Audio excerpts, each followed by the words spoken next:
How you doing, YouTube? Matt Massa Beer Reviews dropping the session ales, son. A little bit of hot butcher up in this piece in the form of their Antimatter Manipulator. I like the net name, man. Sounds like it sounds like an album that would have came from some of my favorite bands like Attacker or even like Mike Dread or somebody kooky like that. This is a Nectaron Columbus Centennial Citra Hopped Mosaic IPA. What kind of IPA I would call it? A triple IPA at 10 or 12% actually. They talk about fresh citrus, pleasant pine, and tropical fruit in the back. I'm not in the mood for 12% beer, but I wanted an IPA, and this is kind of the only IPA I have in my fridge right now. I'm at the end of my my almost 3 weeks of vacation. I kind of was like, okay, I'll drink through what I have and then take a little break. Not doing a dry January thing like I did last year. I did like a mid-January to February kind of thing last year, but just kind of, you know. Listen, I took vacation from work, 3 weeks, almost 3 weeks vacation during Christmas and New Year's. I wasn't the healthiest guy, let's put it that way. Beer-wise, I mean, it looks like a big, you know what this looks like? Like a big old school kind of triple IPA with a touch of haze to it. And like a Devil Dancer, that kind of thing, like a bigger, burlier version of that as opposed to a new school kind of triple IPA. Label-wise, it's really cool. It's a bunch of like, I don't even know. Is this like, a mashup maybe of a few of their labels kind of mash up together? Looks like birdhouses and radio and analog equipment and cityscapes and a book maybe, an antenna here and there, a little walkie-talkie. So, yeah, I like that one. That's a cool Jetsa. Jetsa's been like hit or miss for me a lot as of late, but I did that. Ooh, that almost fell over. But yeah, I mean, look at that beer. Big beer. Big beer. Let's get a nose.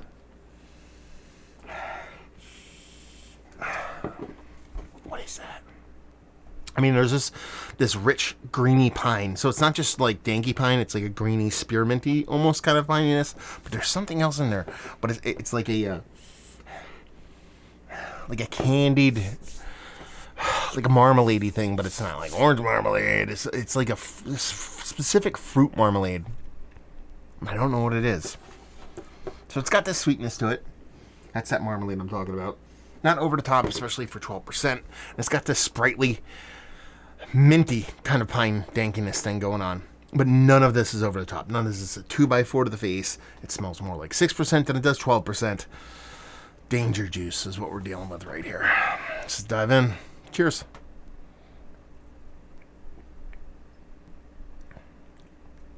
Ooh. Oh, man. I hate this beer and love it at the same time. Man, they talk about this pleasant pine. There's a pininess in there, but I'm glad they put pleasant because it is that spruce tippy, green grassy mintiness that I talk about every now and then in beers that really kind of turns me on. I'm going to hate this beer at my core. Ooh, this is actually I did not notice that until there. It's a collab with Bottle Logic. Okay, didn't notice that till the last second. Anyway, It's not that sweet.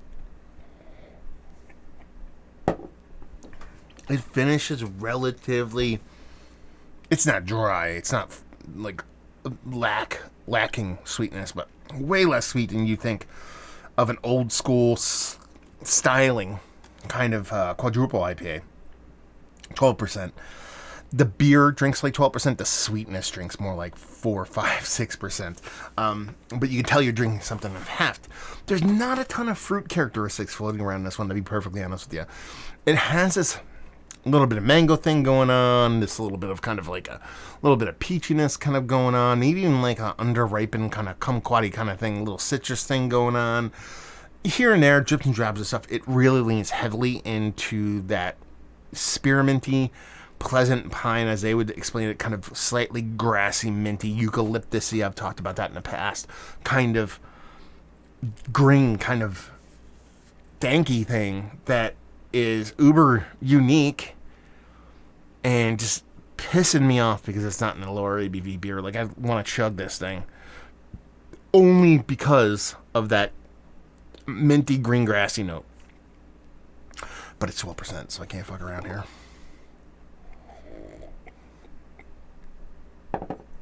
Mouthfeel is epically beautiful. Bittering is nice. That fruit portion, like I said, is underrepresented. But man, that is the kind of green. Let's put it this way.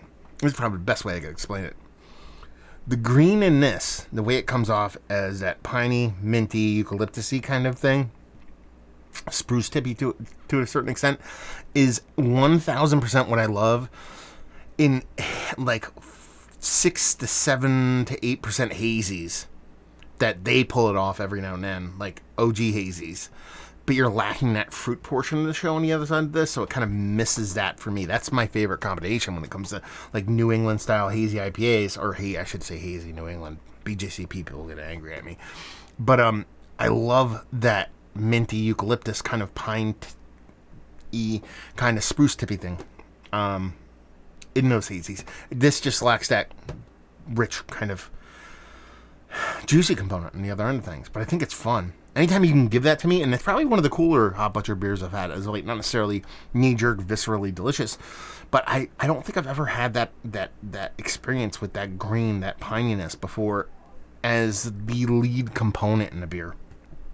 I've had resinous, I've had dank, but it's that extra special kind of, I originally always called it eucalyptusy, and it more in the way it kind of comes off as opposed to a tasting, but it's kind of similar.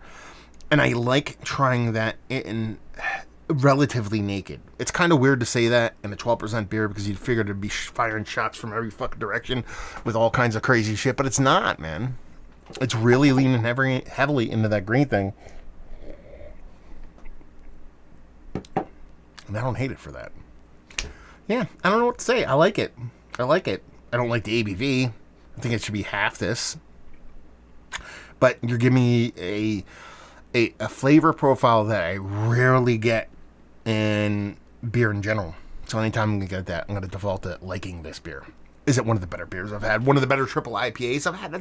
Actually, yeah. It's leaning towards the top because I'm not a big fan of triple IPAs. A lot of them get too crazy and bonkers.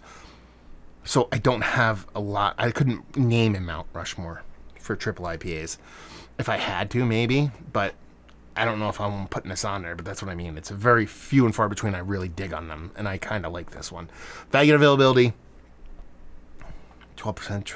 Quadruple. I keep saying triple. Quadruple IPA. I mean, 20 to 25 bucks, I guess is what these go for. I'll leave you with, if you like what we like this. I mean, if you're looking for the classic kind of I keep saying triple. I'm going to fucking kick my own ass. Quadruple IPA, New England style. You're not going to get this here. This is almost like a quadruple IPA. A quadruple West Coast IPA with eucalyptus, dosed eucalyptus, and a little bit of East Coast haziness kind of dropped in there. If those kind of things appeal to you, then you probably like this. Or if you like just getting rip shit drunk, and all kinds of messed up and finding yourself in a dumpster somewhere, you will like this also. So there you go. Another review in the books. Hopefully you guys enjoyed it. Down there if you want to talk about it. Massive Beers. If you want to check me out doing the social media stuff, Beer Massif.